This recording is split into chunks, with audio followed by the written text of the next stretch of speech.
Breaking news చూస్తున్నాం. ఏపీకి BPCL బృందం రానుంది. ఆంధ్రప్రదేశ్లో 60,000 కోట్ల పెట్టుబడితో ఏర్పాటు చేసే ఆయిల్ రిఫైనరీ విషయంలో సీఎం చంద్రబాబుతో బీపీసీఎల్ బృందం చర్చించనుంది.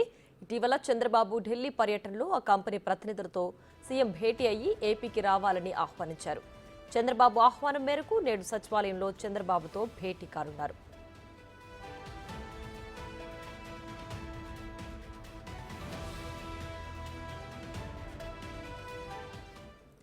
ఇక ఇదే అంశానికి సంబంధించి మరింత సమాచారం మా ప్రతినిధి శివ అమరావతి నుంచి లైవ్ లో అందించడానికి సిద్ధంగా ఉన్నారు. శివ, చెప్పండి, చంద్రబాబుతో బీపీసీఎల్ బృందం ఇవాళ భేటీ కానుంది కదా, ప్రధానంగా ఏ అంశాలు ఇక్కడ చర్చించే అవకాశం ఉంది? ప్రియా, మొత్తం మీద చూసుకుంటే ఆంధ్రప్రదేశ్లో బీసీఎల్ అంటే భారత పెట్రోలియం కార్పొరేషన్ లిమిటెడ్ వారు 60,000 కోట్ల రూపాయలు పెట్టుబడి పెట్టేందుకు కూడా ఆంధ్రప్రదేశ్లో గతంలోనే ఒప్పందం చేసుకున్నారు. అంటే ఇది 2014-19 మధ్య జరిగిన ఒప్పందాల్లో భాగంగా జరిగిన పెట్టుబడులు. అయితే గత ప్రభుత్వం వారికి పూర్తి స్థాయిలో సహాయ నిరాకరణ చేయడంతో దానికి సంబంధించి 5 సంవత్సరాల పాటు జాప్యం జరిగింది. తాజాగా ఆంధ్రప్రదేశ్లో బీసీపీఎల్కి సంబంధించి రిఫైనరీ యూనిట్లు పెట్టేందుకు అంటే దాదాపుగా 60,000 కోట్ల రూపాయలు పెట్టుబడి పెట్టి దాదాపుగా లక్షల మంది పైగా ఉపాధి కల్పించేందుకు కూడా ఈ పరిశ్రమని స్థాపించబోతున్నారు. సో దీనికి సంబంధించి కూడా ఆంధ్రప్రదేశ్ ప్రభుత్వం ఏర్పాటు చేసిన దానికి సంబంధించి కూడా ఇటీవల ఢిల్లీలో ఈ కంపెనీ బృందంతో కూడా చంద్రబాబు ప్రత్యేకంగా కూడా సమావేశమయ్యారు. ఆంధ్రప్రదేశ్లో గతానికి కంటే ఎక్కువగా పెట్టుబడులు పెట్టాలి, ఆంధ్రప్రదేశ్ అభివృద్ధికి మీరు సహాయ సహకారాలు అందించాలని చెప్పి కూడా ఆ కంపెనీ చైర్మన్ని కలిశారు.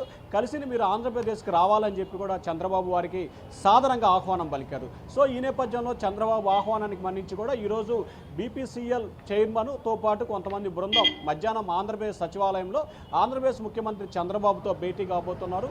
ఈ 60,000 కోట్ల రూపాయల పెట్టుబడికి సంబంధించి ముఖ్యంగా విశాఖపట్నం, ఉభయ గోదావరి జిల్లాలో, రాయలసీమ ప్రాంతాల్లో ఇన్వెస్ట్ చేయాలని చెప్పి కూడా చంద్రబాబు అయితే వారికి ఒక ప్రతిపాదన తయారు చేస్తూ ఉన్నారు. వాస్తవానికి వారు మాత్రం ఉభయ గోదావరి జిల్లాలో ఉత్తరాంధ్రలోనే పెట్టుబడులు పెట్టి రిఫైనరీ యూనిట్లను ప్రారంభించాలని చెప్పి ఆ సంస్థ భావిస్తూ ఉంది.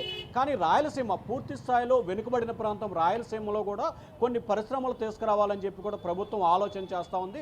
వెనుకబడి అంటే రాయలసీమ ప్రాంతానికి సంబంధించి చాలామంది యువత ఉపాధి లేక తమిళనాడు, కర్ణాటక రాష్ట్రాల్లో వలస వెళ్ళి అక్కడ ఉపాధి పొందుతున్నారు. సో ఈ నేపథ్యంలో రాయలసీమ నుంచి వలసలు నివారించేందుకు భాగంగానే కొంతవరకు ఆ ప్రాంతంలో కూడా పరిశ్రమలు స్థాపించాలనేది తెలుగుదేశం పార్టీ ఆలోచనగా కనిపిస్తూ ఉంది. ఆ ఆలోచనలో భాగంగానే ఈరోజు ఏదైతే బీసీపీఎల్ కంపెనీ భేటీలో కూడా ఈ అంశానికి సంబంధించి చంద్రబాబు వారితో చర్చించబోతున్నారు. మరి ఆ బృందం రాయలసీమలో పెట్టుబడులకి సిద్ధమవుతుందా, లేకపోతే ఉత్తరాంధ్ర, ఉభయ గోదావరి జిల్లాలోనే పెట్టుబడి పెట్టి తమ కార్యకలాపాలు కొనసాగిస్తుందా అనే దానికి సంబంధించి కూడా ఇవాళ రేపట్లో క్లారిటీ వచ్చే అవకాశాలు అయితే కనిపిస్తూ ఉన్నాయి. ప్రియా.